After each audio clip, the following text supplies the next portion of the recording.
Dear student, जैसा आपको पता है कि यूरोप में समाजवाद व रूसी क्रांति पाठ हमारा चल रहा था और इसके अंतर्गत हमने कुछ पिछले पाठ के मुद्दों पर बात की थी, जैसे पूंजीवाद समाजवाद में अंतर, उदारवाद रूढ़िवाद में अंतर, रेडिकल लोग जो हैं ये किस प्रकार की क्रांति या किस प्रकार का परिवर्तन चाहते थे। इन सब विषयों पर हमने बात की थी। ठीक है, इसके अलावा हमने जो बात की वो औद्योगिक समाज और सामाजिक परिवर्तन पर की, जो यूरोप में किस प्रकार के औद्योगिक क्रांति आने के बाद से किस प्रकार के परिवर्तन वहाँ पर होने लगे थे। ठीक है, उसके बाद हमने यूरोप में समाजवाद का आना और उन विभिन्न विचारकों के मतों के विषय में बात करी जिन्होंने समाजवाद के संबंध में अपने मत रखे थे।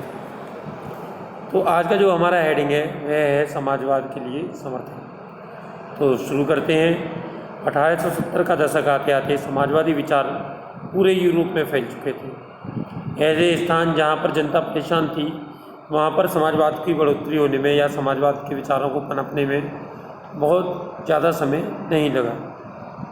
अपने प्रयास में समन्वय लाने के लिए समाजवादियों ने द्वितीय इंटरनेशनल के नाम पर एक अंतर्राष्ट्रीय संस्था भी बना ली, जिसका कार्य विभिन्न देशों में समाजवाद का प्रचार प्रसार करना था तथा ऐसे देशों में इसकी विचारधारा पर जोर देना था। ठीक है, इसके मतलब इससे होने वाले लाभों से जनता को, वहाँ के जो आम लोग थे उनको अवगत कराना था, क्योंकि समाजवाद मुख्यतः आम लोगों के हाथ में पावर देने की बात करता। विभिन्न देशों में जानेंगे क्या क्या हुआ। तो इंग्लैंड और जर्मनी के मजदूरों ने अपने जीवन और कार्य स्थितियों में सुधार लाने के लिए संगठन बनाना शुरू कर दिया था। संकट के समय अपने सदस्यों को मदद पहुंचाने के लिए इन संगठनों ने कोष स्थापित किए का मतलब क्या, धन में इन्होंने संग्रह किया और उस धन के माध्यम से ये लोग कोष स्थापित करके अपने समाजवादियों को हेल्प करने लगे और संगठनों को हेल्प करने लगे। इन संगठनों के नाम थे जर्मनी में सोशल डेमोक्रेटिक पार्टी SPD। इन संगठनों ने इनके काफ़ी गहरे रिश्ते थे। ठीक है जी। ब्रिटेन के समाजवादियों और ट्रेड यूनियन आंदोलनकारियों ने लेबर पार्टी के नाम से अपनी एक अलग पार्टी बना ली। यदि हम ब्रिटेन की पार्टीज़ की बात करें तो आज भी ब्रिटेन में कंजर्वेटिव पार्टी व लेबर पार्टी, दो पार्टियां मुख्य पार्टियां उनकी हैं। ठीक, इतने प्रयासों के बावजूद भी जो है यूरोप में किसी भी देश में समाजवादियों की सरकार नहीं बनी। ठीक है जी। फ्रांस में भी एक सोशलिस्ट पार्टी का गठन हुआ था। 1914 तक कोई भी सरकार अपनी बनाने में इनमें कामयाब नहीं हो पाया। यूरोप के सबसे पिछड़े औद्योगिक देशों में से एक था रूस। यह समीकरण वहाँ पर उलट गया। यानी कि मतलब जो देश उद्योगों में आगे थे, जहाँ पर उद्योग धंधे काफ़ी विकसित थे, वहाँ पर समाजवादियों को कामयाबी नहीं मिली, जबकि रूस एक पिछड़ा औद्योगिक देश था तत्कालीन समय में, वहाँ पर समाजवादियों को कामयाबी मिली। 1917 के अक्टूबर क्रांति के जरिए रूस की सत्ता पर समाजवादियों ने कब्जा कर लिया। फरवरी 1917 में राजशाही का पतन कर दिया गया और अक्टूबर की घटनाओं को ही अक्टूबर क्रांति के नाम से जाना जाता है। यदि हम रूसी क्रांति की बात करते हैं तो हमें 3 प्रकार की रूसी क्रांतियों के विषय में जानने को मिलता है। एक है 1905 की क्रांति, एक है 1917 की फरवरी मार्च की क्रांति, या तीसरी है अक्टूबर नवंबर की क्रांति 1917। ठीक है, बात करें हम यदि रूसी साम्राज्य की, तो आप देख सकते हैं इस मैप के माध्यम से भी और वर्तमान के मैप में यदि आप तुलना करेंगे तो आप पाएंगे कि रूसी साम्राज्य में मॉस्को के आसपास पड़ने वाले भूक्षेत्र के अलावा आज का Finland, Latvia, Lithuania, Estonia, Poland, Ukraine, Belarus, तो इन सभी देशों के भी कुछ हिस्से या पूर्ण देश रूसी साम्राज्य के अंतर्गत थे। यह साम्राज्य प्रशांत महासागर तक फैला हुआ था।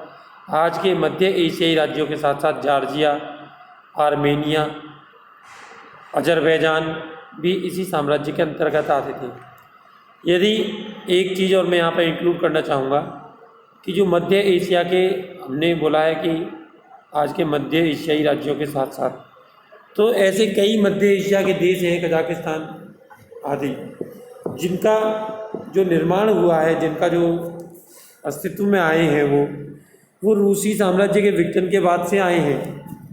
जब सोवियत संघ से 1990 में 91 में 80 के दशक के लास्ट में जब नई रूस का निर्माण हुआ तब ये देश अस्तित्व में आए। रूस में ग्रीक ऑर्थोडॉक्स चर्च से उपजी शाखा रूसी ऑर्थोडॉक्स क्रिश्चियनिटी को मानने वाले लोगों की संख्या ज़्यादा थी। इसके अलावा वहाँ पर रोमन कैथोलिक, प्रोटेस्टेंट व मुस्लिम धर्म बौद्ध धर्म को मानने वाले भी लोग थे। बात करें रूसी अर्थव्यवस्था और समाज की, तो हमने आपको पहला पाठ की शुरुआत में ही बताया था कि रूस यूरोप के उन चुनिंदा देशों में से एक था जहाँ पर कृषकों की संख्या बहुत ज़्यादा थी। लगभग 85% लोग कृषि से जुड़े हुए थे और 10% लोग ही 12% लोग ही उद्योग धंधों से जुड़े हुए थे। जबकि यूरोप के अन्य देशों में देखें तो इसका उलट स्थिति है। बात यदि फ्रांस और जर्मनी की भी करें तो वहाँ पर 40 से 50% लोग उद्योगों से जुड़े हुए थे और इंग्लैंड में तो यह स्थिति और ज़्यादा अच्छी थी। रूस में उद्योग बहुत कम थे और मुख्यतः उद्योग सेंट पीटर्सबर्ग व मॉस्को जैसे प्रमुख औद्योगिक इलाकों में ही थे। हालांकि ज़्यादातर उत्पादन कारीगर ही करते थे, लेकिन कारीगरों को वर्कशॉपों के साथ साथ बड़े बड़े कल कारखानों में काम करना पड़ता था। उनको विभिन्न प्रकार के मौलिक अधिकार प्राप्त नहीं थे, यानी का मतलब उनका ना तो समय निश्चित था, ना ही उनकी कोई सैलरी निश्चित थी और उनके साथ विभिन्न प्रकार का शोषण किया जाता। 15-15 घंटों तक उनकी काम कराए जाते थे। 10 से 12 घंटे की उनकी पाली रखी जाती थी, जो कि नॉर्मली 8 घंटे की होनी चाहिए। ठीक है जी। उनको बिना किसी कारण के निकाल दिया जाता था और उनको विरोध करने का भी अधिकार नहीं था। इतना सब होने के बावजूद भी रूस में विभिन्न प्रकार के संगठनों का निर्माण किया गया और उन संगठनों के माध्यम से हड़तालें आदि का आयोजन भी किया गया था। ठीक है। देहात की ज़्यादातर ज़मीन पर किसान खेती करते थे, लेकिन विशाल संपत्तियों पर सामंतों, राजशाहों, ऑर्थोडॉक्स आदि चर्च का कब्जा था। यानी का मतलब जो किसान खेती करने वाले थे उनमें ज़्यादातर किसान ऐसे थे जिनके पास अपनी स्वयं की भूमि नहीं थी। ठीक है। तो ये हो गई वहाँ की अर्थव्यवस्था और समाज की बात कि वहाँ पर किस प्रकार का समाज था और किस प्रकार से रूस की अर्थव्यवस्था चल रही थी। नेक्स्ट हेडिंग बात करें तो रूस में समाजवाद किस प्रकार से पनपा, इसकी बात हम अगले हेडिंग में करेंगे। तो 1914 से पहले जब वहाँ पर ज़ारशाही थी, जैसा आपको बताया जा चुका है कि ज़ार निकोलस द्वितीय उसका शासन रूस में उस समय पर था। और क्योंकि आपको बताया जा चुका है कि ज़ार निकोलस द्वितीय एक निरंकुश शासक था, तो वो जनता के हितों का कोई ध्यान नहीं रखता था। वह केवल उन्हीं बातों को, उन्हीं नियमों को लागू करता था जिनमें उसका खुद का लाभ होता था। यदि समाजवाद के आगमन की रूस में बात करें तो 1914 से पहले सभी पार्टियां जितनी भी थी वहाँ पर रूस में वो गैर कानूनी थी।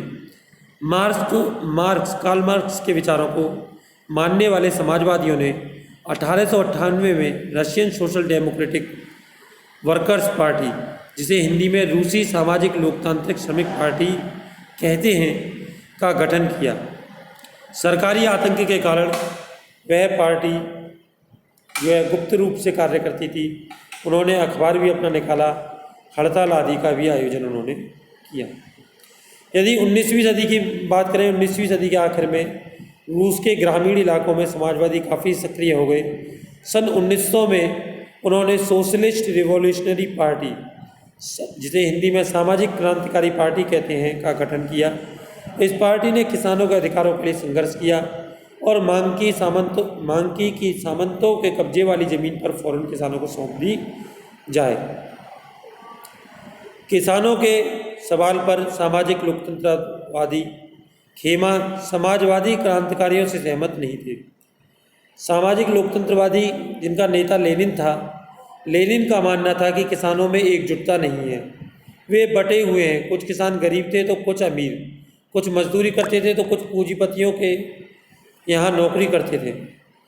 तो इन आपसी विभेदों के चलते वे समाजवादी आंदोलन का हिस्सा नहीं हो सकते हैं।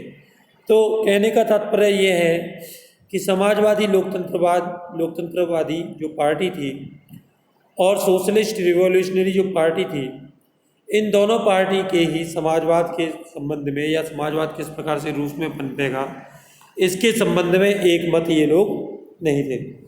अब बात करते हैं प्रथम रूसी पार्टी की या 1905 की जो क्रांति हुई वहाँ पर, उसके विषय में हम बात करेंगे। तो रूस में निरंकुश राजशाही थी। वहाँ पर जो प्रथम जो क्रांति हुई 1905 जो असंतोष हुआ, उसमें किसानों व मजदूरों की तो भूमिका रही ही, इसके अलावा उनको जदीदियों का भी समर्थन मिला। जदीदी किन्हें कहते थे? जदीदी वहाँ पर रहने वाले मुस्लिमों को कहते थे। रूसी मजदूरों के लिए 1904 का साल बहुत बुरा था। ज़रूरी चीज़ों की कीमतें इतनी तेज़ी से बढ़ी कि महंगाई बहुत ज़्यादा बढ़ गई और उनको इससे परेशान होना पड़ा। इसके अलावा उस काल में उनके वास्तविक वेतन में भी 20% तक की गिरावट आ गई। तो 1904 में गठित की गई असेंबली ऑफ रशियन वर्कर्स ने इसके विरुद्ध आंदोलन छेड़ने का निर्णय किया। अगले कुछ दिनों के भीतर ही सेंट पीटर्सबर्ग में 1,10,000 से ज़्यादा मजदूर काम के घंटे घटाने के लिए मांग और वेतन वृद्धि की मांग को लेकर हड़तालों पर चले गए। इसी दौरान एक पादरी थे वहाँ पर, गैपान नाम था जिनका, उन्होंने एक मजदूरों का जुलूस विंटर पैलेस के सामने पहुँचा, जिसका वो नेतृत्व कर रहे थे। उस पर पुलिस ने लाठीचार्ज कर दिया।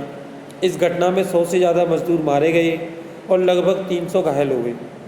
इतिहास में इस घटना को खूनी रविवार के नाम से जाना जाता है।